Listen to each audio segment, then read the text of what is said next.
Glória a Deus. Boa noite, povo lindo de Deus. Saúde, paz e prosperidade. Amém. Que imenso prazer estar aqui e saber que você está aqui e nós estamos todos juntos num só propósito: louvar o Senhor, exaltar o seu nome e ser edificado pela sua palavra. Irmãos, eu amo estar neste lugar, eu amo estar nesse ambiente. Agora, eu digo uma coisa para você: eu amo estar aqui, mas se eu fosse para mim estar aqui hoje sozinho, sabe, com todas as cadeiras vazias, talvez eu não estaria nessa alegria tanta que eu estou aqui. Sabe por quê? Porque você está aqui e você é cheio de Deus. E se você é cheio de Deus, Deus está aqui. Aonde 2 ou 3 estiver reunido em meu nome, ali estarei. Então, entenda uma coisa, né? Às vezes a gente cantava uma canção muito antiga, que às vezes não é uma realidade, né? Quando eu cheguei aqui, meu Senhor já estava. Só se tivesse mais pelo menos 2 ou 3 pessoas, né? Porque Deus, Ele está onde você está, Ele está em você, o Espírito Santo está em nós, amém? Quem está cheio de Deus, quem quer mais de Deus, diga aleluias. Podemos assentar, queridos, em nome de Jesus. Deus abençoe os ministros de louvor. É melhor vocês descerem, senão a gente vai cantar de novo. Glória, irmãos. Quero compartilhar algo de Deus nessa noite, com muita alegria. Prepara o seu coração, né? Nós vamos compartilhar hoje sobre o caminho da salvação. Diga comigo, o caminho da salvação. Maravilha, glórias. Aleluias. Amém. Amados, né? Hoje eu estava ali atrapalhando os levitas na guitarra, né? Atrapalhando, né? Eita Jesus. Eu sou tão apaixonado por música, que se eu pudesse eu tocava todos os instrumentos, né? Mas tem uns instrumentos que não vai não, né? Esse aqui, por exemplo, não sai de jeito nenhum. Mas eu sou muito apaixonado por música, né? Falei pro Lideli hoje chegou, parece que umas 4 da manhã de viagem, né? Falei, Lideli, vai descansar, deixa eu na guitarra hoje. Na verdade, eu pedi para avisar ele, né? Em nome de Jesus. Gosto muito dessa parte de louvor na igreja. Inclusive, uma das primeiras coisas que a gente fez quando nós chegamos aqui foi: nós pegamos um aparelho, nada contra, irmãos, né? Mas nós pegamos um aparelho DVD que estava aqui e tiramos ele. Eu falei assim, não, vamos botar os músicos para, né, assumir essa parte de louvor. E graças a Deus eles têm se dedicado ao Senhor. Estava comentando hoje com a pastora sobre isso. Falei assim, pastora, lembra da nossa época de jovem na igreja, que a gente, né, contava os feriados para poder a gente ir para a igreja, ensaiar e tudo mais. Aí eu falei para ela, naquele tempo, o pastor tinha que brigar para a gente parar de ensaiar, para a gente parar de perturbar os vizinhos de noite, né? Hoje o pastor tem que brigar para os irmãos virem ensaiar, né? As coisas mudaram um pouco mais, né? Mas eu sou de uma época que, às vezes a gente estava ensaiando aqui, aí a janela ali da frente da igreja abria, quando a gente olhava o rosto do pastor, vendo se o som não estava alto demais na hora dos ensaios, mas era uma paixão, uma fome por essa parte de estar na presença do Senhor. Mas Deus vai cumprindo propósitos, Eu ainda gosto, mas não é minha principal função hoje na igreja. E eu sei que vai chegar um momento que eu não vou nem pegar no instrumento, em nome de Jesus. O propósito é outro, né? O propósito é a palavra, é o ministério pastoral. Essa é a visão do Senhor para as nossas vidas no tempo atual. Glória a Deus. Eu quero ler primeiramente com vocês João 14, versículo 6. João 14, 6. Aleluia, Jesus. E eu queria pedir o seu apoio para que nós possamos ler todos juntos em uma só voz. 1, 2, 3. Jesus, eu sou.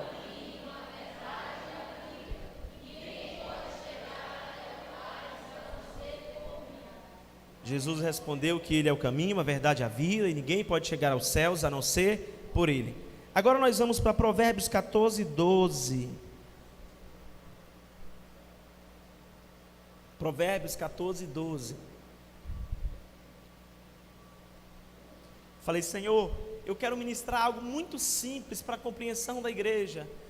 Por favor, me dê um texto, só um texto, e eu quero pontuá-lo em 3 pontos e amém, né? Mas não foi isso que o Espírito Santo fez. O Espírito Santo me fez ver uma caminhada, uma viagem nesse assunto. Há caminhos que parecem certos, mas podem acabar levando para a morte. Há caminhos que parecem certos, mas podem levar para a morte. Jesus disse: eu sou o caminho, a verdade e a vida, ninguém vai ao Pai a não ser por mim. Então, nós ainda vamos ler mais um texto, que é Marcos 10, do 46 ao 52. Aleluias. Esse versículo, pode colocar na versão NTLH, por favor. Marcos 10, do 46 ao 52, versão NTLH. Jesus e os discípulos chegaram à cidade de Jericó. Quando ele estava saindo da cidade, com os discípulos e uma grande multidão, encontrou um cego chamado Bartimeu, filho de Timeu. O cego estava sentado na beira do caminho, pedindo esmola. Quando ouviu alguém dizer que era Jesus de Nazaré que estava passando, o cego começou a gritar: Jesus, filho de Davi, tenha pena de mim. Próximo. Muitas pessoas o repreenderam e mandaram que ele calasse a boca, mas ele gritava ainda mais: Filho de Davi, tenha pena de mim. Então Jesus parou e disse: chamem o cego. E eles chamaram e ele lhe disseram: coragem, levante-se, porque ele está chamando você. Então Bartimeu jogou a sua capa para um lado, levantou-se depressa e foi até o lugar onde Jesus estava. O que é que você quer que eu faça? Perguntou Jesus. Mestre, eu quero ver. De novo, respondeu ele. Vá, você está curado, porque teve fé, afirmou Jesus. No mesmo instante, Bartimeu começou a ver de novo e foi seguindo Jesus pelo caminho. Amém. Amados, na vida nós sempre vamos ver muitas reflexões a respeito de caminhos. A própria palavra de Deus está repleta de textos que falam sobre caminho. O próprio Cristo se coloca como o caminho que nos conduz a Deus. Hora ou outra, alguém está falando: olha o caminho que você está andando, presta atenção, por onde você anda, anda direito. Na palavra você vai ver alguns versículos falando o seguinte: e fulano andou conforme os caminhos do Senhor, seguiu os passos do seu pai e andou nos caminhos do Senhor. Você vai ver muitos textos na Bíblia a respeito de caminho. Na realidade, na Bíblia você vai encontrar 550 vezes a palavra caminho na tradução português. Dependendo da versão, pode ser mais ou pode ser menos, Tem alguma versão que não usa a palavra caminho. Por quê, querido? Deus, ele sempre apontou para o homem o caminho. Deus sempre apontou para o homem a direção em que o homem deve andar. Isso significa que Deus não quer que a gente viva de qualquer jeito. Deus não quer que a gente ande de qualquer maneira. Deus não quer que a gente trilhe por qualquer caminho. Deus tem um estilo de vida para nós vivermos. Deus tem um projeto para nós. Deus tem uma maneira pela qual, se nós seguirmos, nossa vida será abençoada. Mas se a gente decidir trilhar outros caminhos, que não seja aquele que o Senhor direciona a nossa vida, nós podemos nos perder, podemos nos embaraçar. E é o que tem acontecido com muita gente. Quantas pessoas estão perdidas na vida, embaraçadas, sem encontrar uma solução, sem encontrar uma saída?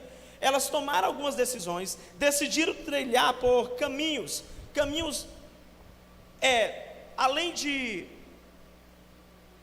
um espaço que conecta lugares, caminho, além de ser algo que conecta lugares, caminho também são decisões de vida, estilo de vida.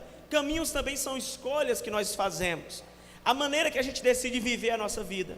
E muitas pessoas decidiram viver uma vida de uma maneira que tem prejudicado elas. E em vez de elas chegarem a algum lugar, elas não chegam a lugar nenhum. Em vez de elas chegar a algum destino, elas não chegam em nenhum lugar. Obrigado, Deus abençoe. Por isso, querido, Deus não quer que você ande de qualquer maneira. Fala para o seu vizinho que está ao seu lado: Deus não quer que você ande de qualquer maneira. Olha só, na antiga aliança, eu fui pesquisar sobre isso. O primeiro versículo do Antigo Testamento, que tem a palavra caminho, fala a respeito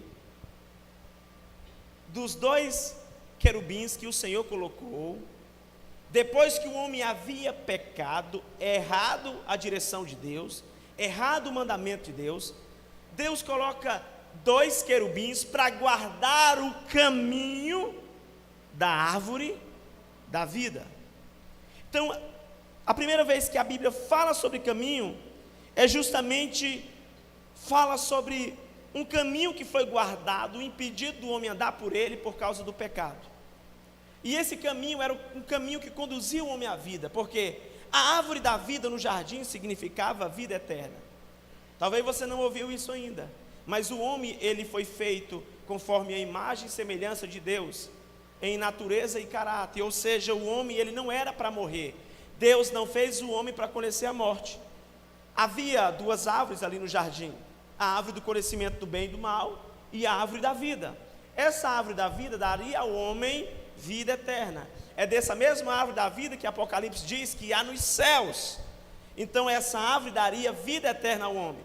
Porém, depois que o homem errou o caminho, depois que o homem tomou decisões, escolheu uma decisão totalmente contrária ao propósito de Deus, ele foi impedido de ter acesso ao caminho da árvore da vida. E o Senhor tirou eles ali do jardim, colocou ali os dois querubins com as espadas de fogo, impedindo que o homem encontrasse o caminho da árvore da vida. Jesus disse: eu sou a videira verdadeira, vós sois os ramos. Ele é o pão da vida. O acesso ao caminho que o homem perdeu lá na antiga aliança é o convite que Jesus faz nos dias atuais, para que eu e você possamos estar de volta ao caminho da salvação. O segundo versículo da antiga aliança do Velho Testamento, que fala sobre caminho, está em Gênesis 3:24. Perdão, Gênesis 6:12. Viu Deus a terra, e eis que estava corrompida, porque toda a carne havia corrompido o seu caminho sobre a terra. Chegou o momento que Deus olha para a terra, e ele percebe que toda a carne estava com caminhos tortuosos, caminhos corrompidos, estilo de vida de longe de Deus, estilo de vida de pecado. É o segundo texto que nós temos na antiga aliança falando sobre caminho. Caminho, além de um percurso, é um estilo de vida em que uma pessoa vive. Na antiga aliança, esse caminho também representava uma decisão de vida. Gênesis 24:48 diz: e inclinando-me adorei, e bendisse ao Senhor Deus do meu Salvador, meu Senhor Abraão, que me havia conduzido pelo caminho direito para tomar seu filho, a filha do irmão do meu Senhor. Quando Abraão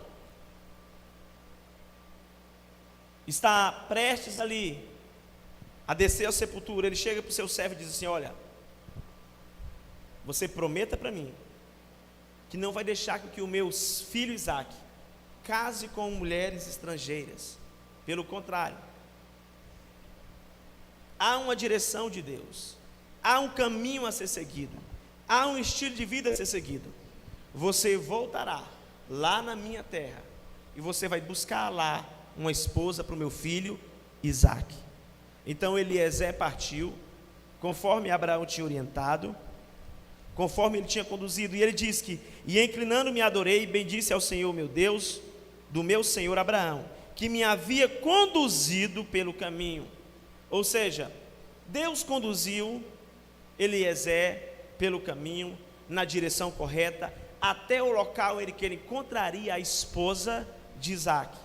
E foi justamente nem ali nos poços que ele encontra, e ele traz Rebeca para ser a esposa de Isaac. E aquele homem, ele reconhece que foi o Senhor que havia direcionado. Amados, o ser humano tem trilhado por muitos caminhos na vida. E muitas pessoas têm se perdido. A Bíblia diz que existem caminhos que parecem certo ao homem, mas o final é de morte. Quantas pessoas que você conhece que decidiu trilhar por um caminho e hoje não vive mais, perdeu a vida?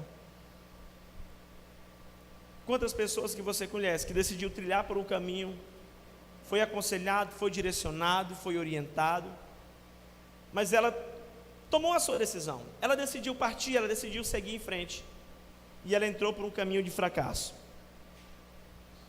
2 Reis 22, conta a história de um jovem chamado Josias.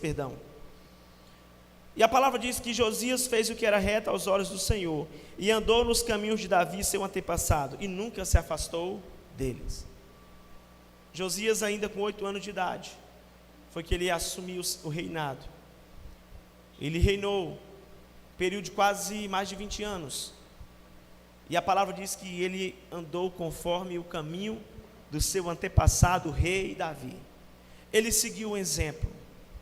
Caminho também é um exemplo de vida. Quando você segue um exemplo de vida de alguém que tem integridade, você está seguindo o mesmo caminho. Então, baseando-se no seu estilo de vida, baseando nas escolhas que você tem tomado, baseando na forma que você leva a sua vida, pensando na forma que você tem vivido, a pergunta que eu quero que você reflita nessa noite é: que tipo de caminho você está trilhando? Qual é o nome desse caminho? Há pessoas que estão trilhando o caminho do vício, outros o caminho da depressão, outros estão trilhando pelo caminho da tristeza, outros estão trilhando pelo caminho das doenças e das enfermidades. Veja que no decorrer de toda a Bíblia, Deus quer que nós caminhamos no caminho do Senhor. Deus quer direcionar a nossa vida. Mas quem vai dar os passos, quem tem a liberdade de escolher o caminho que vai andar, sou eu e você. Deus nunca forçou o homem a andar forçado em nenhum tipo de escolha. Deus sempre deu ao homem livre-arbítrio, a liberdade de escolher os caminhos que ele vai trilhar. Então, na antiga aliança, a gente vê que começa com o homem perdendo o caminho da árvore da vida, o homem com os caminhos totalmente corrompidos, ao ponto de Deus olhar para a terra: eu vou destruir toda essa terra, eu vou começar a partir de um justo, que foi Noé, o único que trilhava um caminho que agradava o Senhor. A palavra diz que Noé era um homem justo, bom e temente a Deus. Então, na antiga aliança, quando tudo começa, nós percebemos que o homem, ele perde o caminho de acesso à árvore da vida, e ele corrompe todos os seus caminhos, seu estilo de vida, sua forma de viver, sua forma de escolher o que tem que fazer, é uma forma corrompida, voltada para o pecado, voltada para o engano, voltada para a maldade, para a devassidão, sabe? O homem era devasso.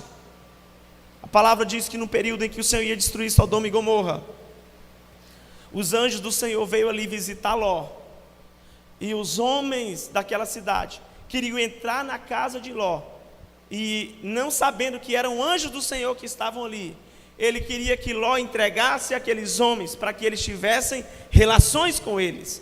Olha como era corrompido o caminho da humanidade. Totalmente corrompido. Na Nova Aliança, os 2 primeiros textos no Novo Testamento que fala sobre caminho.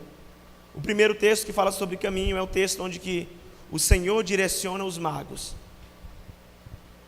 não voltem a Herodes, mas vão por outro caminho. Por quê? Porque Herodes queria matar aquele menino que viria a ser o Salvador. Aqueles magos chegam até Herodes e dizem: onde é que está o rei que nasceu? O Herodes: que rei? O único rei que tem aqui sou eu, o Salvador. Porque as escrituras sagradas dizem que é em Belém. Então eles vão a Belém. E Herodes diz o seguinte: olha, vão lá, apresentei o rei, e quando vocês encontrar o rei, retorne e me avise, porque eu também quero ir presentear o rei. Olha só, a má intenção dele. Então, o homem no início perdeu o caminho de acesso à salvação. Aqui nasce o Salvador. E a primeira orientação de Deus, através de sonho para aqueles magos, é: retorne por um caminho diferente. Porque se você retornar para o mesmo caminho, Herodes vai vir para matar o Salvador. O segundo texto que fala sobre caminho no Novo Testamento refere-se ao profeta João Batista, e que o texto diz que ele é aquele que prepararia o caminho do Salvador, do Senhor, e endireitaria as suas veredas. Ou seja, o caminho que o homem viveu corrompido na antiga aliança, uma vida corrompida, um estilo de vida corrompido, Deus envia um profeta para pregar a mensagem de arrependimento, para que esse mesmo homem mudasse os seus caminhos, mudasse as suas escolhas, mudasse as suas decisões. E João pregava: arrependam-se porque é chegado o reino de Deus. Arrependam-se porque é chegado o reino dos céus. E ele pregava uma mensagem de arrependimento, e o propósito dessa mensagem era que aqueles que estavam caminhando em um caminho tortuoso, em veredas tortuosas, fosse endireitada a sua vida, suas decisões fossem mudadas, abandonasse o pecado, abandonasse o estilo de vida que eles estavam vivendo longe de Deus, e se voltasse para o Senhor. Ele estava preparando um caminho, uma mensagem, para que Cristo viesse implantar o Evangelho de salvação. E Cristo veio, e quando Cristo chegou, ele disse: eu sou o caminho, a verdade e a vida, e ninguém vai aos céus a não ser por mim. O próprio João apontou para Jesus e disse: eis o Cordeiro de Deus, que tira o pecado do mundo. Ele estava dizendo: este é o caminho, esta é a verdade, sigam. Quando Jesus prega uma mensagem muito dura para os discípulos, e a multidão e alguns discípulos dos 70 começam a ir embora, virar as costas, Jesus olha para os 12 e diz: e vocês também não vão embora? Mas Pedro, respondendo por si, pelo grupo, diz: para onde iremos nós, Senhor, se só tu tens palavra de vida eterna? Eles sabiam que não havia outro caminho, que não havia outro meio de salvação. Somente o Senhor salvaria e endireitaria as suas veredas.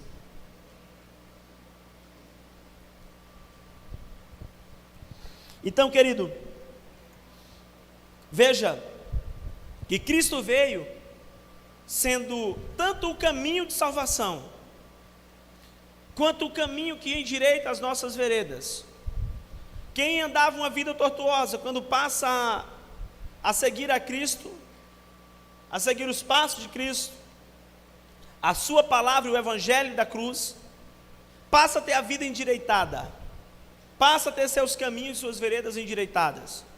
A pessoa que está vivendo uma vida totalmente distante de Deus, perdido, destruído, trilhando caminhos de morte, trilhando caminhos de dor, trilhando caminhos de sofrimento, essa pessoa, quando passa a seguir Jesus, sua vida começa a ser endireitada, suas decisões começam a ser mais assertivas.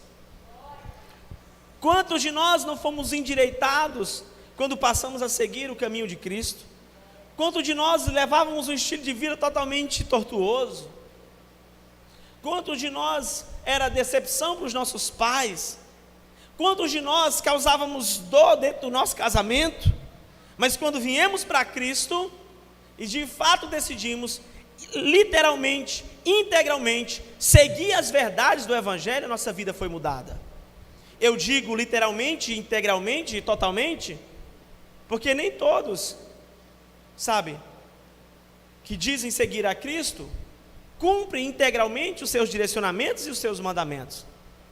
A sua palavra diz que haverá um dia em que muitos vão falar: mas Senhor, no teu nome profetizamos, falamos em línguas, expulsamos demônios. E ele dirá: afastai-vos de mim, porque não vos conheço. Então, o caminho que você está trilhando hoje, o estilo de vida que você está vivendo, vai te levar para onde, querido? Pense um pouco e reflita. Aonde você vai chegar se você continuar vivendo a sua vida da forma que você está vivendo hoje? Como o seu casamento vai acabar se você continuar levando ele do jeito que você está vivendo hoje?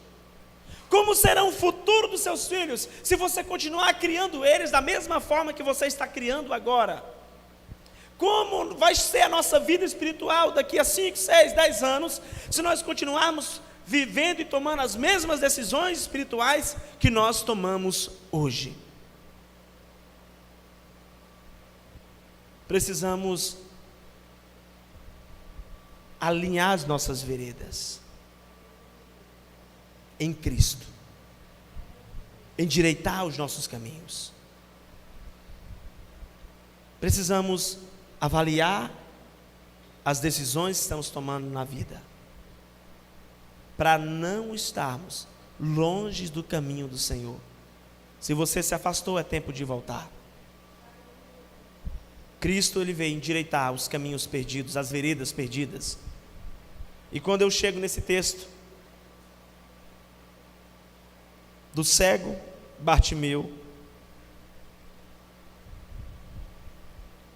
que estava na beira do caminho.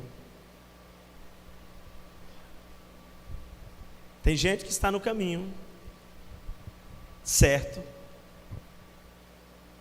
tem gente que está no caminho errado, e tem gente que está na beira do caminho.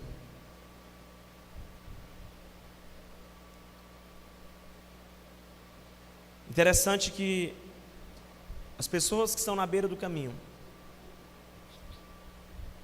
muitas acham que estão no caminho, porque estão perto, porque estão vendo quem está no caminho, mas ainda não decidiram trilhar pelo caminho, ainda não tomaram a decisão pessoal.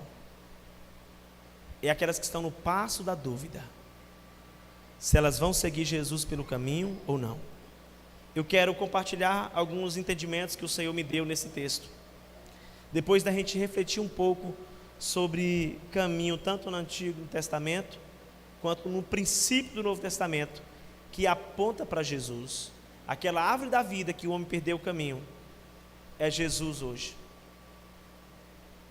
Os caminhos tortuosos e corrompidos, endireitados em Jesus hoje. E esse Jesus veio e ele começou a endireitar os caminhos. Pecadores, pessoas corrompidas, começou a ter suas veredas endireitadas.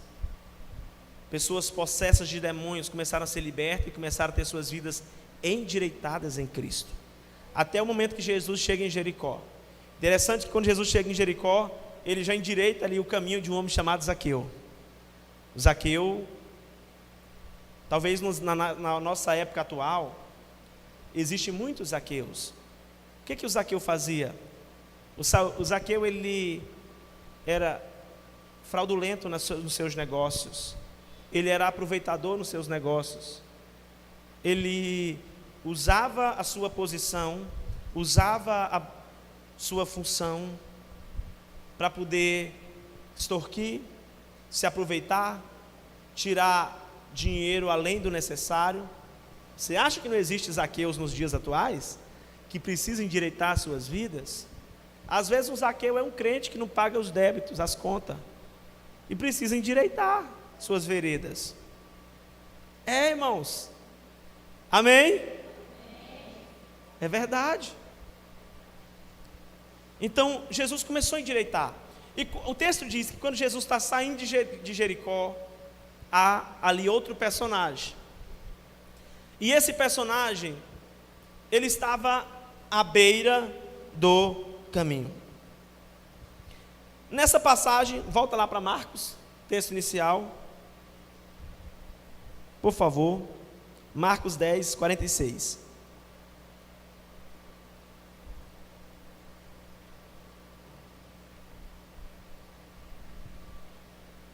e foram para Jericó. E quando eles saíam de Jericó, juntamente com os discípulos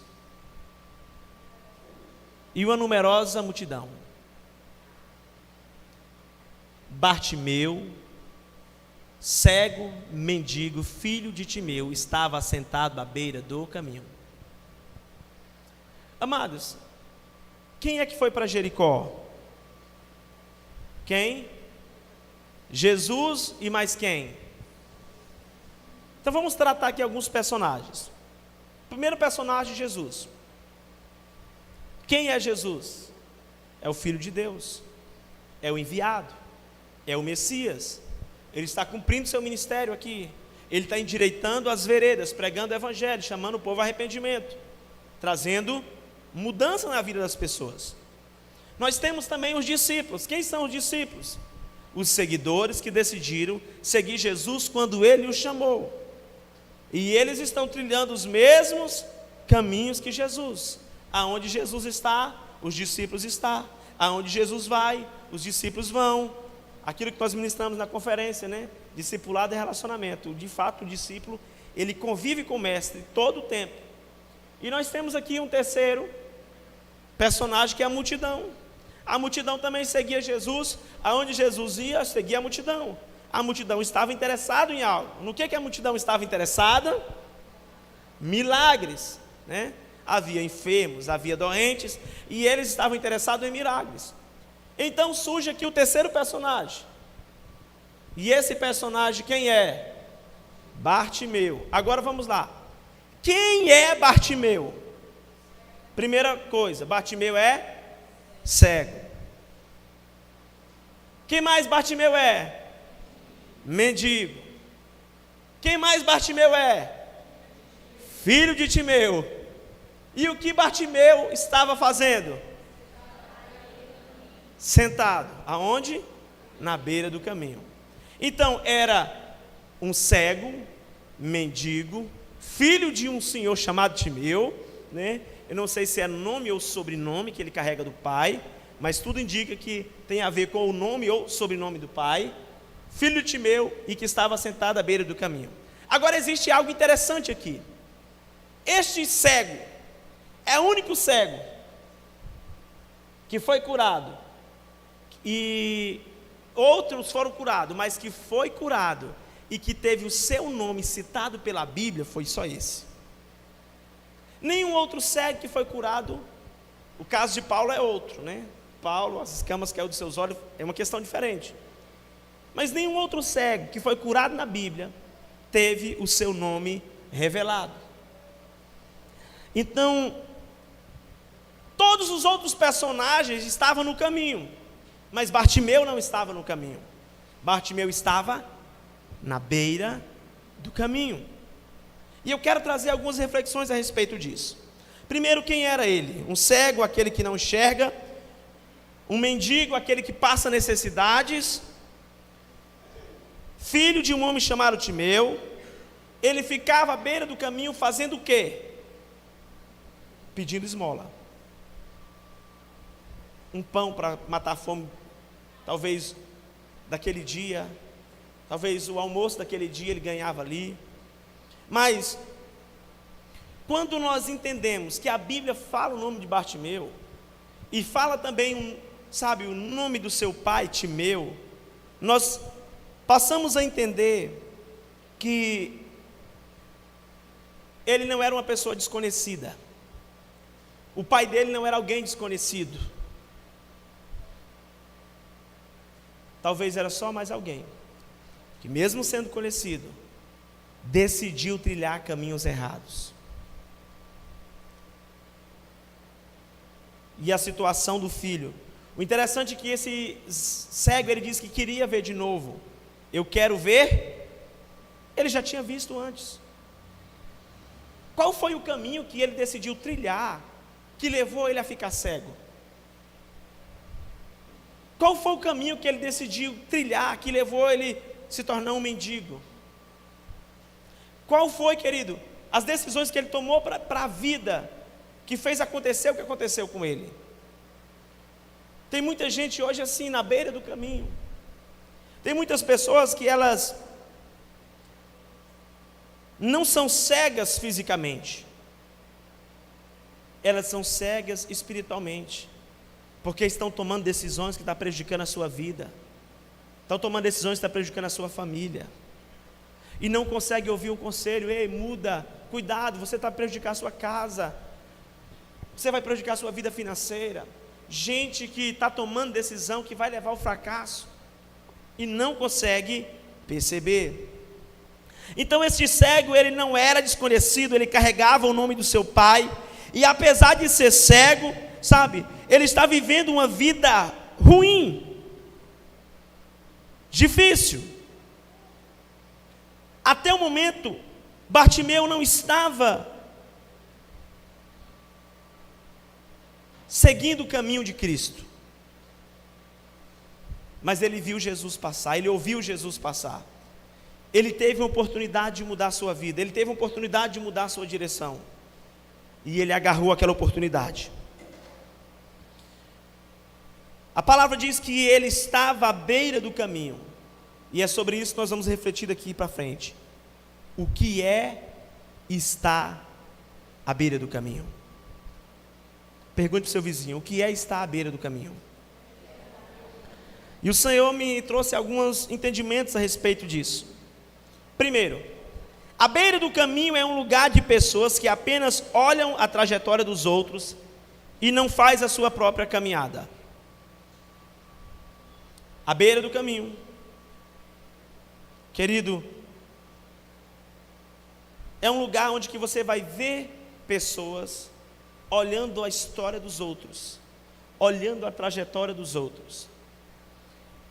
Quantos de nós sentamos à beira do caminho, quando estamos na frente de um aparelho celular, o dia todo apenas olhando a vida dos outros, olhando a história dos outros, olhando a conquista dos outros, mas, amados, que não faz a sua própria trajetória, que não trabalha nos próprios projetos, sabe? Que não busca Deus. Gente que fica vendo gente ser usada por Deus, gente que fica vendo gente sendo abençoada por Deus, mas só fica assistindo a história dos outros e observando. Quantas pessoas estão à beira do caminho e não caminham a sua própria história? Eu conheço fulano, eu conheço alguém que fez isso, eu conheço alguém que compartilhou isso. Está na hora de você focar na sua jornada, na sua caminhada com Deus, em você estar bem com Deus. Pastor, eu conheço alguém que é usado por Deus. Está na hora de você ser usado por Deus, de você entrar pelo caminho e parar de ficar apenas olhando a trajetória dos outros. Construir a sua trajetória, construir a sua história com Deus, construir teu testemunho de milagre com Deus. Mas para isso, tem que sair da beira. As pessoas que não são cegas fisicamente são aquelas que apenas olham a história dos outros, o sucesso dos outros. Queridos, elas ficam à derivas da sua própria caminhada. Elas ficam paralisadas nos seus próprios desafios. Elas se tornaram espectadores da vida alheia, espectadores do sucesso alheio, e elas não se concentram na sua própria vida, não se concentram nas suas próprias batalhas, fica observando quem está passando pelo caminho.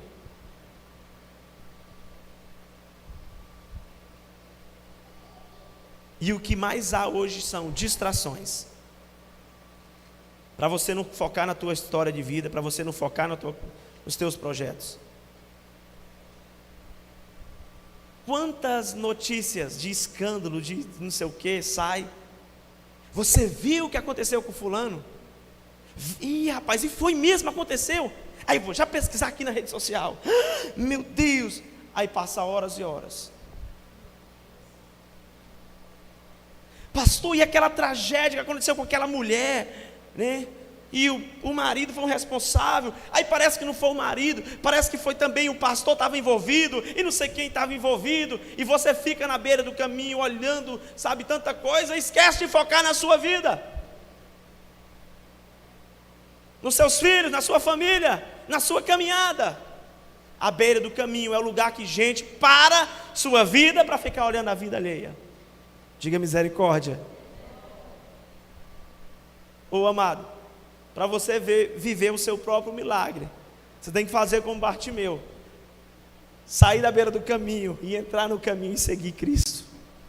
Compartilhar o teu próprio testemunho de vitória em nome de Jesus.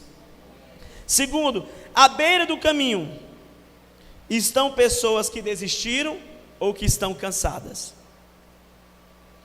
À beira do caminho estão pessoas que desistiram ou que estão cansadas.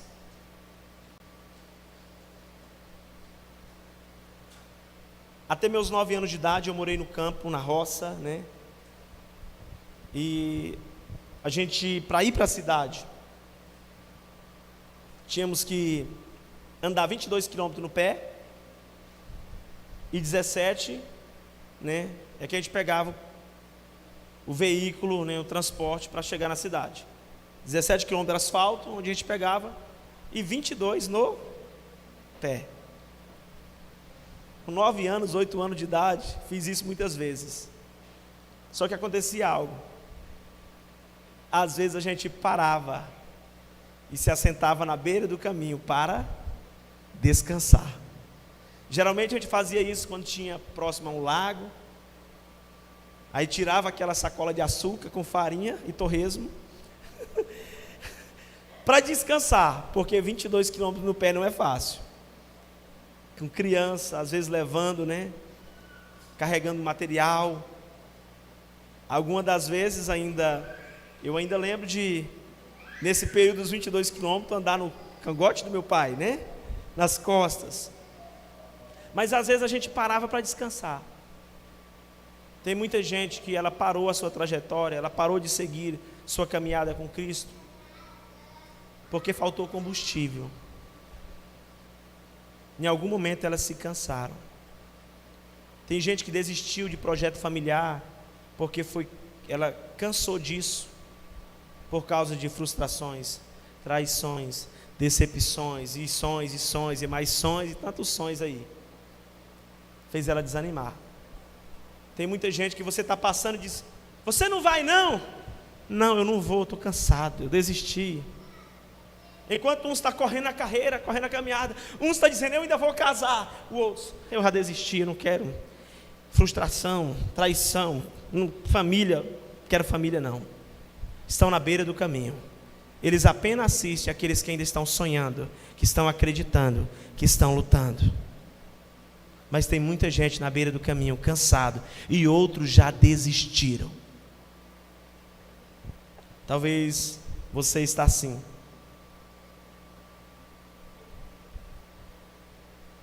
Terceiro, a beira do caminho é um lugar de pessoas que dependem dos outros.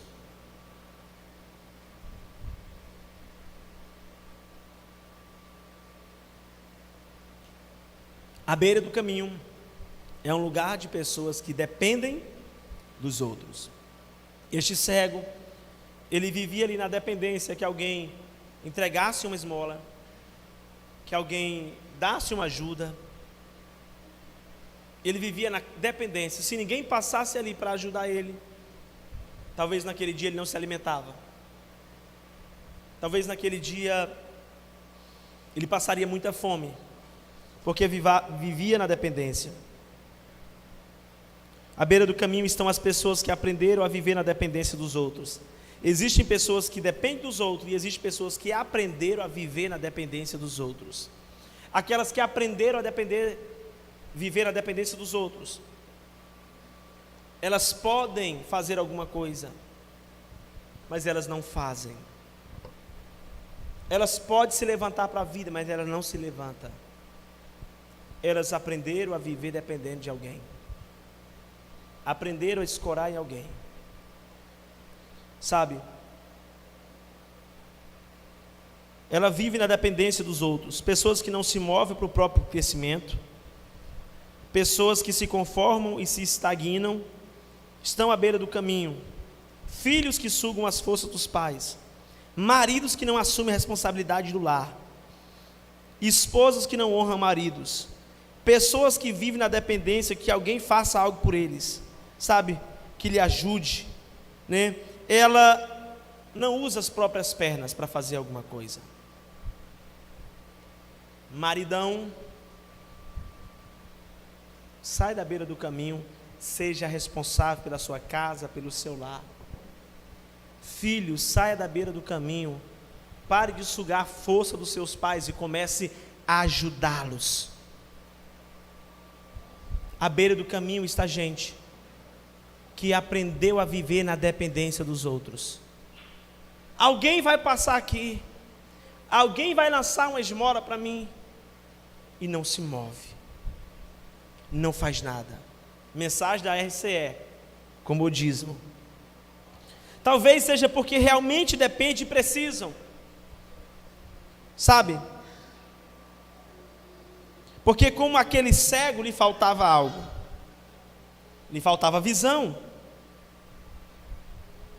Há uns que realmente eles dependem, eles precisam, porque falta-lhe algo para que eles possam viver aos seus próprios custos. Talvez lhe falta saúde, talvez lhe falta força física, talvez lhe falta oportunidade, mas através desta palavra, deste culto, Deus vai dar as oportunidades para você sair da beira do caminho e mudar a sua história de vida.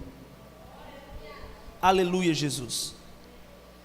Então, quarto, a beira do caminho é um lugar de pedir ajuda. Apesar de houver tantas essas questões, na beira do caminho também é um lugar para a gente pedir ajuda. Se você se encontra na beira do caminho, machucado, ferido, dependente, se você se encontra na beira do caminho cego, mendigo, perdido, você está num lugar que você pode pedir ajuda. Talvez alguém tenha passado por você e você não tem pedido ajuda. Jesus talvez tenha passado, os discípulos têm passado, seu líder de célula tem passado, um irmão da igreja tem passado, e você pode pedir ajuda. Se você parou na sua caminhada de vida, querido, espiritual, se você parou na sua caminhada de vida familiar, financeira, sentimental, se você estagnou, talvez seja o momento de você pedir ajuda. Chame, peça. Eu não estou conseguindo aqui, ore por mim, me dê um direcionamento, me dê um conselho, me ajuda a sair dessa situação. Eu não consigo vencer esse pecado, eu não consigo vencer esse vício, me ajuda. Talvez tem gente que está assim, mas não pede ajuda, principalmente nos dias atuais. As pessoas colocam muito orgulho no seu coração. Se eu pedir ajuda, vão achar que eu sou fraco. Se eu pedir ajuda, vão achar que eu não dou conta. Tem gente sofrendo, tem gente, querido, com a vida ruim, mas não pede ajuda. Olha o que a gente aprende com aquele cego. Ele ficou sabendo que Jesus passava por ali.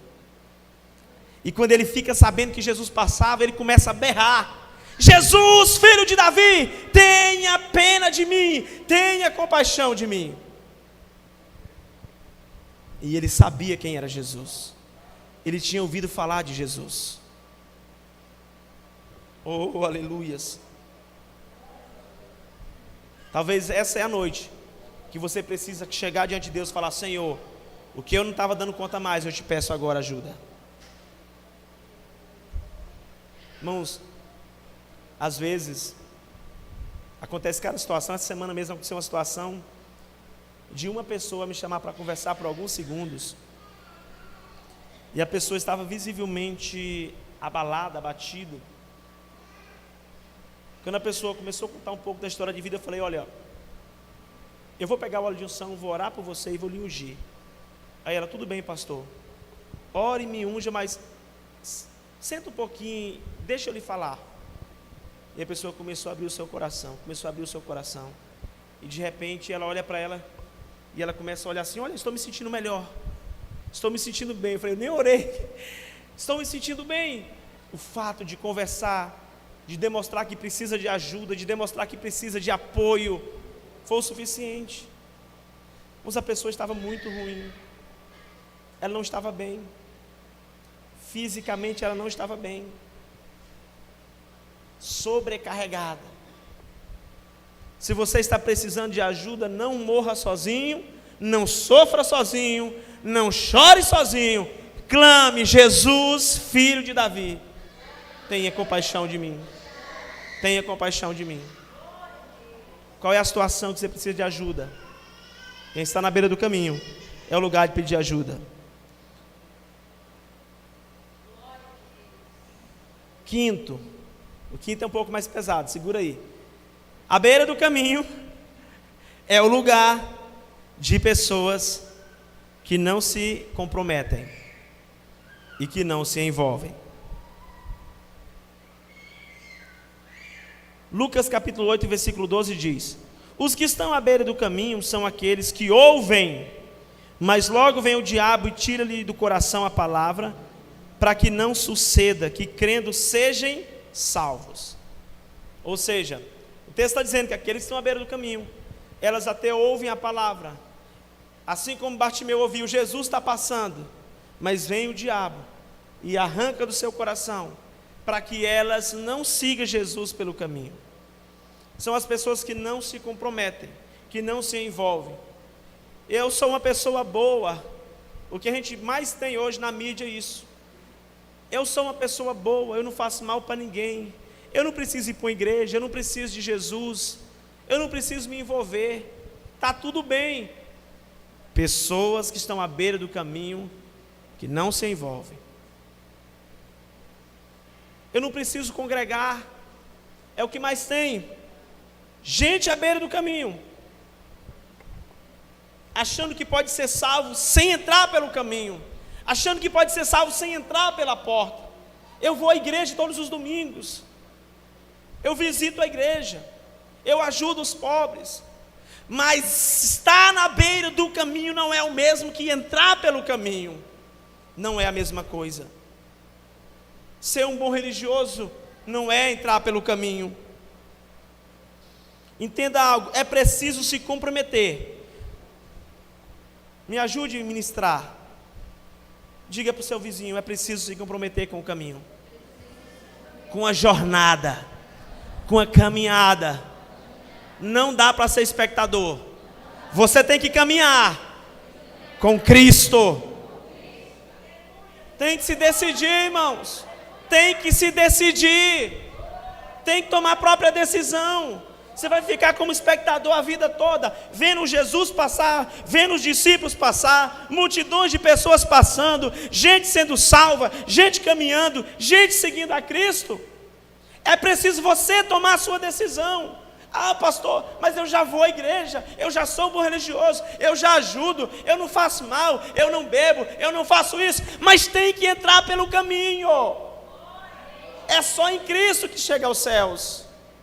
Tem que tomar a própria decisão pessoal. Aleluias.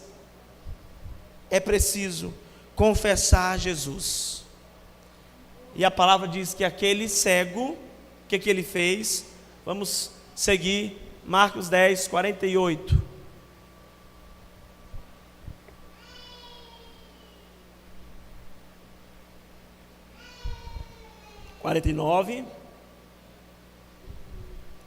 Parou Jesus e disse: chamai-o. Chamaram. Então o cego, dizendo-lhe: tem bom ânimo, levanta-te, ele te chama. Nós falamos aqui 5 tópicos. Eu quero definir isso aqui como 5 tipos de cegos. Primeiro tipo de cego que nós falamos. Aleluia, Jesus. São as pessoas que apenas olham para a trajetória dos outros e não olham para a sua própria trajetória. Jesus te chama. As pessoas que apenas olham para a trajetória dos outros e não estão construindo a sua própria trajetória. Está achando tudo bom na vida dos outros e tudo ruim na sua vida. Está na hora de você olhar para a sua vida. Jesus te chama. O segundo tipo de cego são aquelas pessoas que ou desistiram ou estão cansadas. Jesus também te chama. Terceiro, são aquelas pessoas que vivem na dependência dos outros. Você tem medo de tudo, depende dos outros para tudo, depende, sabe?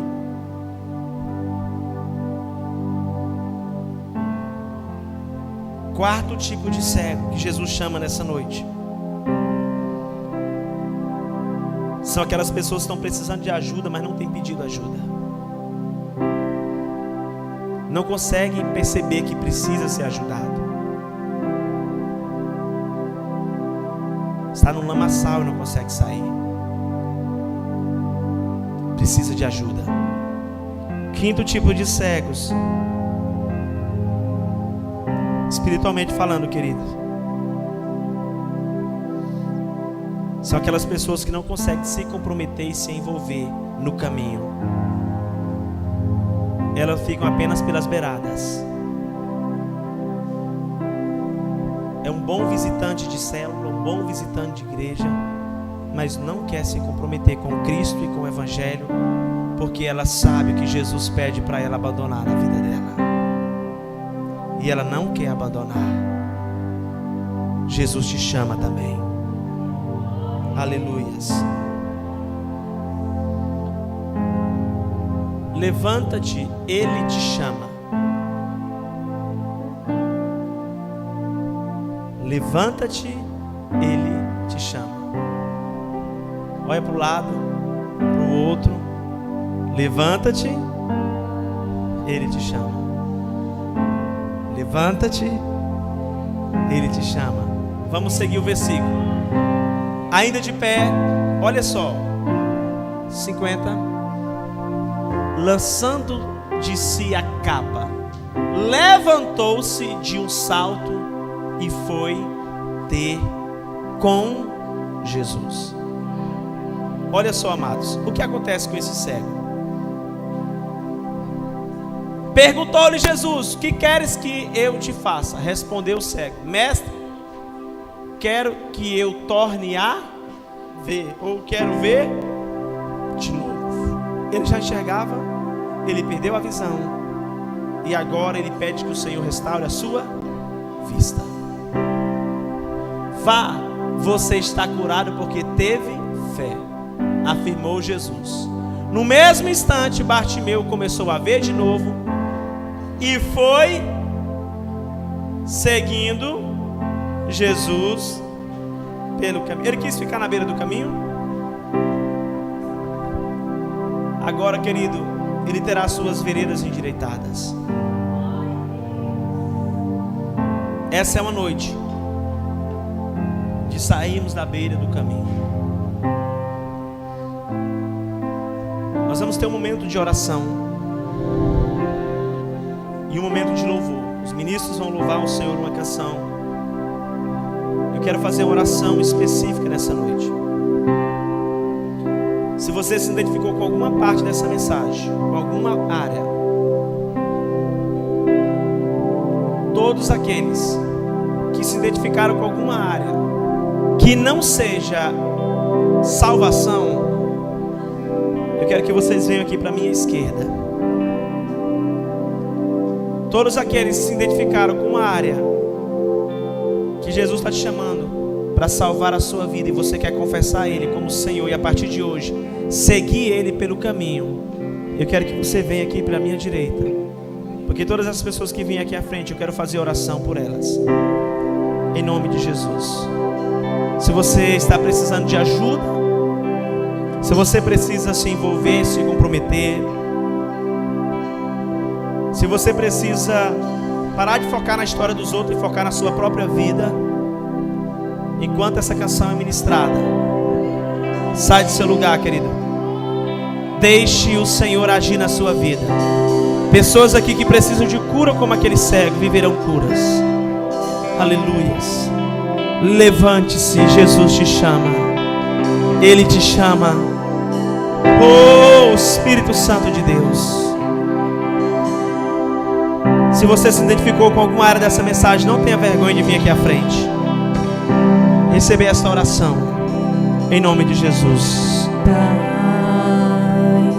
Tá difícil manter o caminho, tenho andado em meio aos espinhos, nem sempre é tão fácil acertar. Oh, Senhor,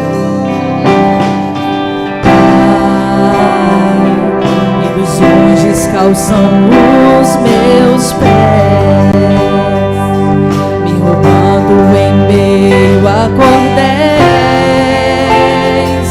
e me laçam em minhas fraquezas. Oh, Espírito Santo de Deus, o Senhor está te chamando para tratar da sua vida. Você que precisa de ajuda, que precisa romper, é hora de viver algo novo. Creia na palavra do Senhor. Ele te chama.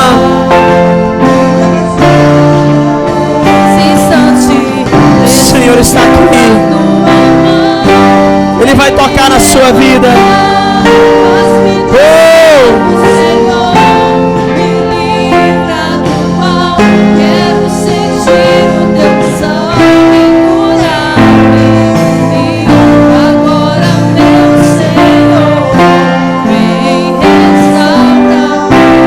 É necessário ter um passo de fé. É necessário crer.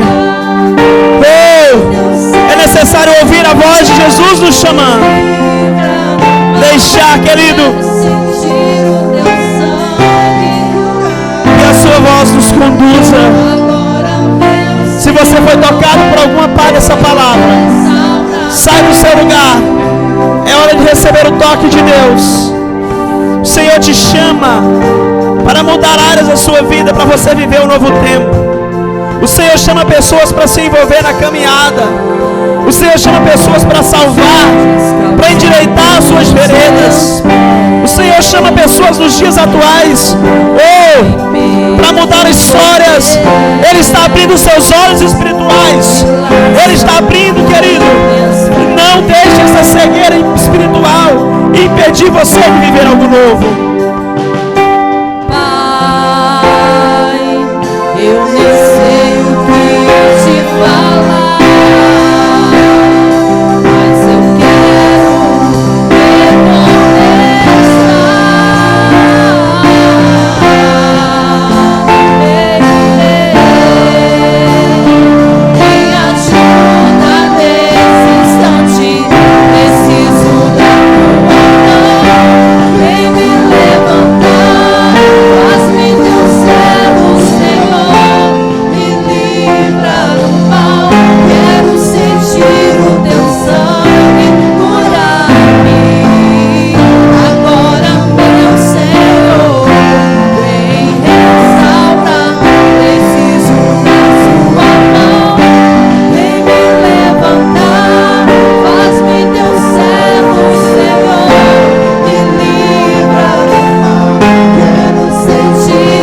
Jesus, seja feito conforme teu ato de fé, que você vem receber e buscar do Senhor.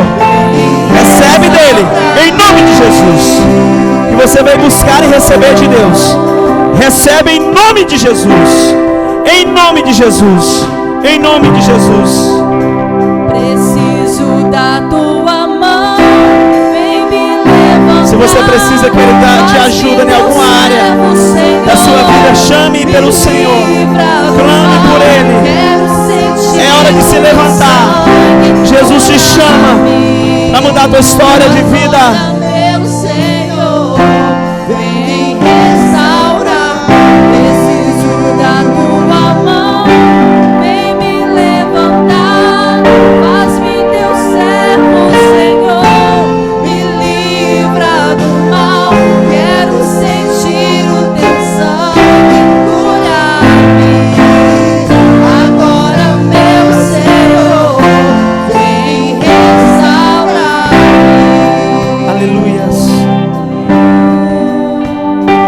Eu vou fazer apenas mais um convite, mais uma vez. Não sou eu que convenço ninguém, é o Senhor que traz convencimento. É o Espírito Santo de Deus que trabalha. Você que se distanciou dos caminhos, que se afastou dos caminhos do Senhor, é hora de voltar, querido. Deixa o Senhor endireitar tuas veredas novamente. Como aquele cego voltou a ver de novo, está na hora de você voltar a ver de novo, a sentir a presença de Deus de novo, a caminhar nos caminhos do Senhor. Existe alguém que precisa voltar aos caminhos do Senhor? sai do seu lugar. Eu não estou aqui de olhos abertos para ver se alguém vai levantar a mão. Estou apenas dizendo: sai do seu lugar em nome de Jesus. Vem aqui à frente. Você que precisa tomar a tua decisão com Cristo, não deixe para depois. Deixe hoje o Senhor endireitar as tuas veredas. O homem que perdeu acesso ao caminho da vida, ele só tem acesso a esse caminho da vida em Cristo Jesus. Ele diz: eu sou o caminho, a verdade e a vida. Ninguém vai ao Pai a não ser por mim. Ninguém vai aos céus a não ser por mim. Ele é o caminho. Enquanto estivermos aqui como igreja, nós vamos apontar este caminho. Nós vamos falar deste caminho. Porque este é o caminho. Este é o caminho. Este é o caminho. Quem precisa voltar aos caminhos do Senhor, sai de seu lugar, vem à frente. Quem precisa endireitar as suas veredas, é hora de deixar o Senhor mudar a tua história de vida. Oh, em nome de Jesus. O Senhor está trazendo uma instrução, Ele está chamando. Vem para a minha presença. Vem para os meus caminhos. Vem, Ele te chama, vem. Oh.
Desse rapaz aqui, dê um abraço nele. Isso. Você não está sozinho. Aleluia. Dê um abraço nele. Está de volta aos caminhos do Senhor. Em nome de Jesus, Pai. Fortalece a caminhada dele. Uma nova caminhada, um novo tempo. Em nome de Jesus.